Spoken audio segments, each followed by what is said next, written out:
Hey everyone, so I'm going to add a video on how to draw muscles or just how to render muscles, and I will just do a real quick demo really quickly. So if you remember what I mentioned about core shadow and halftones and all the like, I will do I'll do like a little quick demo of what it looks like again. So first you want to know what your light source is. If you're doing light source facing more towards the front, like so, you can go ahead and map out where your shadows are. So here we have our lighter area. Here we have our core shadow, which is our main shadow. And that is right before the lighter areas. And then when it reaches down to the turning point, here we have our halftone, and that is our turning edge. And generally, that will be right after our core shadow. So as you can see, it looks very nice and cylindrical. And on this other side, we also will have a halftone as well, which will also be a turning edge, and that will help with, showing another side to it. Here's the holding line.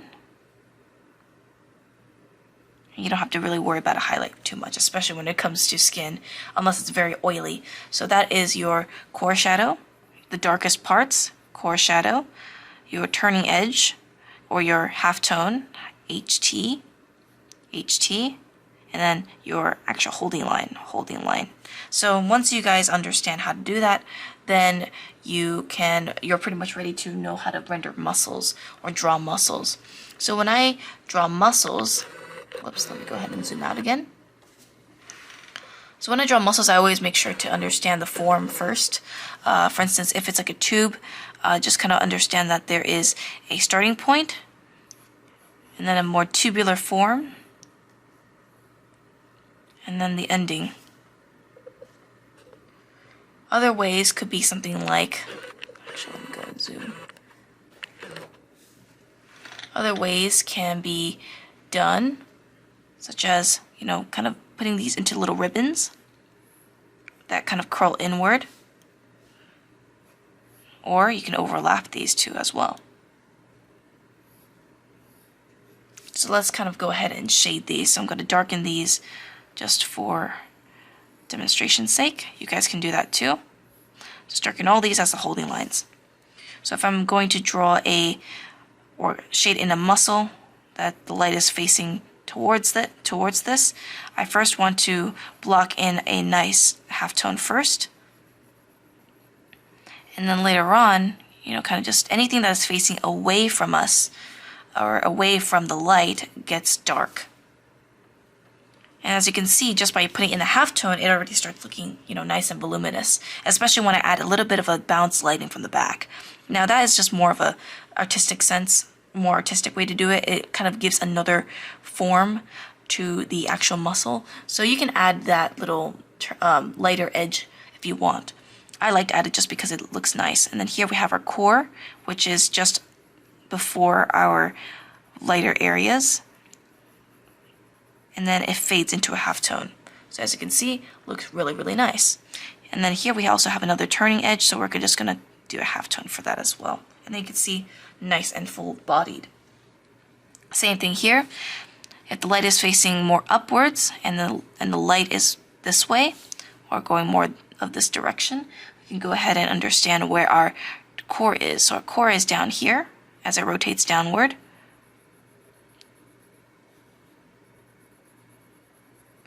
And as it gets gradually more up to the light, I can reduce it to a halftone, and same thing down here as well.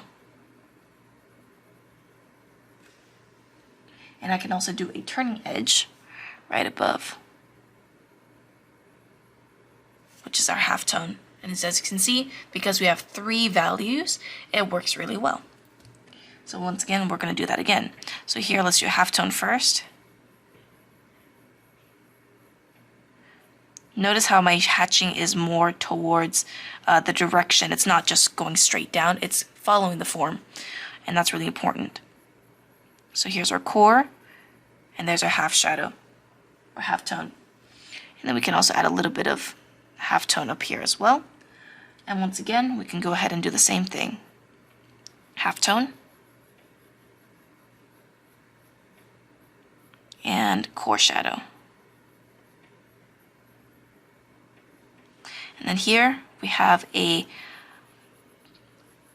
our drop shadow, which is really nice to include, especially when you want to differentiate between the forms. So yeah. And let's go ahead and just make a small demonstration of what that looks like for the arm. So I wish I could just go ahead and see, I labeled everything again. Let me see if I can make some room for this. I think I can. So I'm going to be drawing let's see, I think I'm going to be drawing an arm once again and just kind of shading it for you guys. So let me see, maybe I will do it this way. I'll make a bent arm here. Actually, maybe I should put it more lower. Sorry about that. Put it lower so I don't, when I take a picture of this, I won't confuse it between which video it is. And so anyways, let's go ahead and just draw our arm. Let's draw an arm bending towards us. So you can see I'm simplifying these into rectangles and then cylinders right after. Here's the hand. And we can go ahead and just start putting in the muscles. So once again, we put in our deltoid. And remember that this is sort of like a three-headed kind of muscle here. So there's one side and then there's another side. Here is your tricep. Kind of split into two.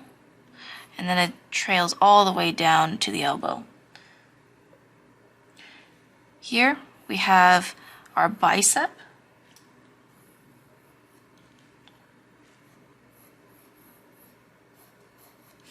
In the inside here, that's our, I believe that is the brachialis.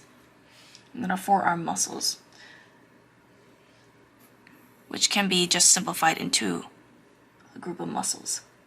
Now, I'm not going to go too detailed into this one. I just know that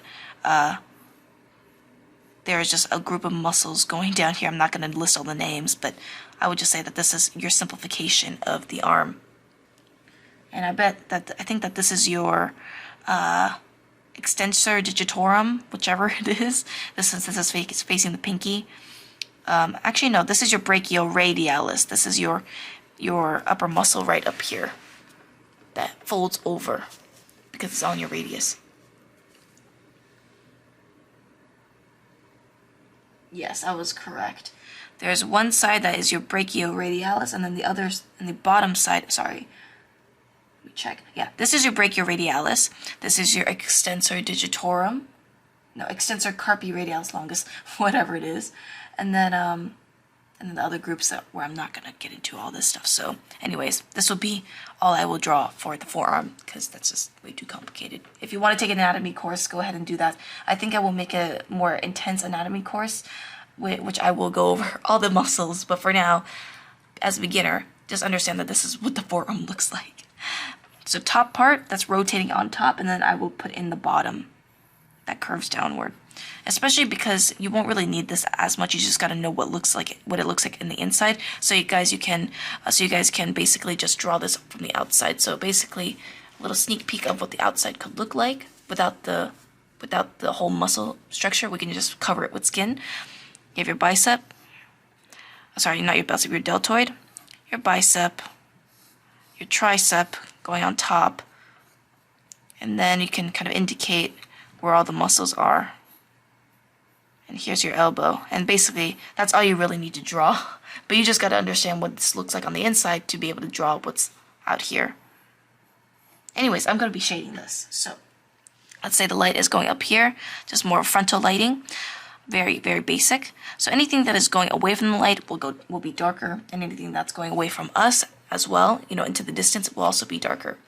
So let's go ahead and draw that real quick. So let's go ahead and block in all our halftones first because that's easiest. We don't have to draw in the core late. We don't have to, try to blend in our core first and then our halftone later. I like to always start with our halftone because it's just easier that way. So halftone, halftone, and already looks like it's nice, has a nice form to it. halftone, because there's a shadow casting on top of from the muscle. Halftone. Round form is halftone. We'll show halftones. And it's almost kind of like a pattern. It's very logical. So you don't need to be too intimidated by what's going on.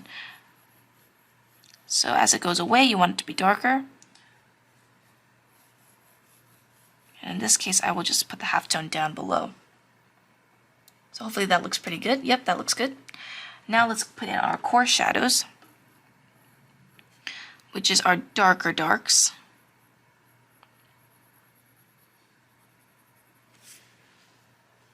You have our darks just below the lighter parts. Same with down here as it gets darker.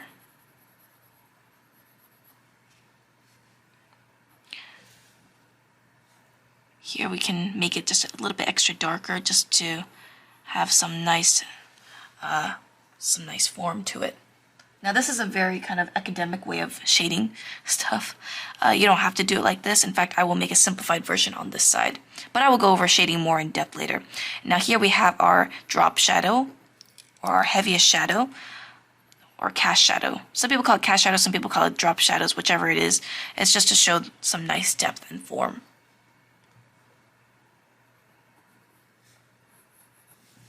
So that is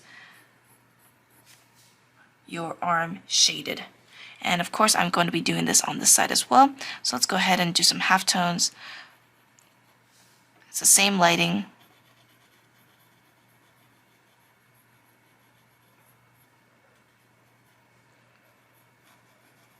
Just very, very simple. Since it's covered with skin, it's going to be softer in texture, not too harsh.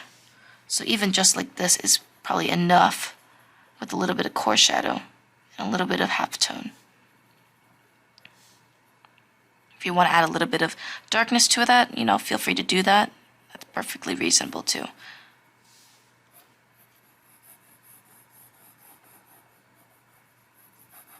But notice how by just adding these tones and understanding where the lighting goes, it becomes a lot easier. So anyways, that's pretty much it for this video. Let me know what you guys think. Hopefully that this was helpful for you guys and that you guys learned a lot. Anyways, thank you for watching, and I'll see you guys in the next one. Bye-bye.